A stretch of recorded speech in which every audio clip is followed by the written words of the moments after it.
Professor Arnold जो साबिक professor था मुस्लिम यूनिवर्सिटी अलीगढ़ का, उसने एक बात कह दी, उसने अपनी एक किताब में एक बात कह दी, और वो बात ये थी कि ख्वाजा मोइनुद्दीन चिश्ती अजमेरी ने इस्लाम को मुतारफ करवाया, इस्लाम को मुतारफ करवाया हिंदुस्तान में। अब उसने मुस्तशरिक आलिम था, नसरानी था और मुस्लिम यूनिवर्सिटी अलीगढ़ का प्रोफेसर था। अब उसने ये बात कह दी। अब हमारे हिंदुस्तानी मौलवी इस बात को लेके उड़ गए, उन्होंने तहकीक ही नहीं की कि आखिर अजमेरी साहब आए कब, हिंदुस्तान पैदा कब हुए, मरे कब। अब जनाब आली बड़े बड़े हकीमुल उम्मत भी लिखते जा रहे हैं, बड़े बड़े तंजीमों और तहरीकों के लीडर भी लिखते जा रहे हैं। अबुल हसन नदवी साहब जो बहुत बड़े जो है मौलाना थे, इंतकाल कर गए, वो भी अपनी किताब में तारीख़ दावत व अज़ीमत में यही लिख रहे हैं कि मशाइख़ चिश्त ने हिंदुस्तान में इस्लाम को मुतारफ करवाया। अस्तग़फिरुल्लाह। और यही नहीं बल्कि एक बहुत बड़े तहरीक के बानी मौलाना मौदूदी साहब हैं, उन्होंने भी अपनी किताब के अंदर लिख मारा कि जो है प्रोफेसर आर्नल्ड फरमाते हैं कि ख्वाजा मोइनुद्दीन चिश्ती अजमेरी ने इस्लाम को हिंदुस्तान।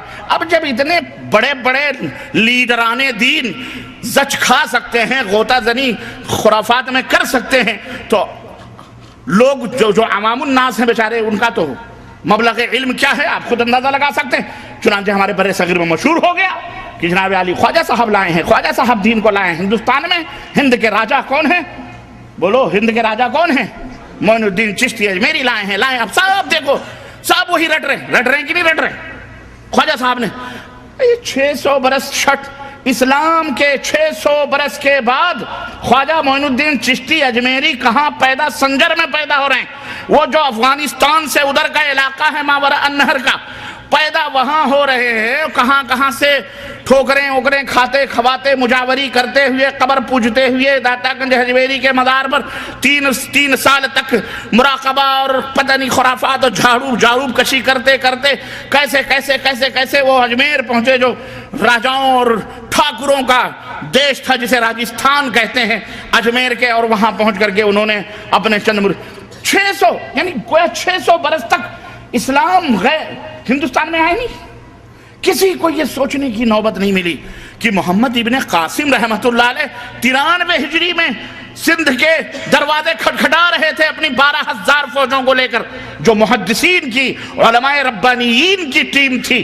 12,000 मुजाहिदीन सिंध के दरवाजे को खटखटा ही नहीं रहे थे, बल्कि घोड़ों की टापों से मुल्तान और सिंध की सरजमीनों को सब्जाजार बना रहे थे, रहमतो शफकत का जो है शामियाना कर रहे थे, और लोग जुग दर जुग इस्लाम कबूल कर रहे थे। 93 हिजरी में उस वक्त इमाम अबू हनीफा रहमतुल्लाह अलैह भी नाबालिग थे, 13 बरस के थे। कितने बरस के थे? लेकिन कौवा कान लिया जाता है जब आदमी अंधा हो जाए तो उसका क्या इलाज है? उसका ये इलाज है, जो जब भी एक आदमी अंधी चाल चल गया तो उसको जिधर भी ढकेलो भेड़ को तो भेड़ की तरह चलती। तो ये ना सोचें आप, देखें। अर्ज करने का मतलब क्या है ये कि यही हशर हुआ हमारे दीन के साथ हो रहा है।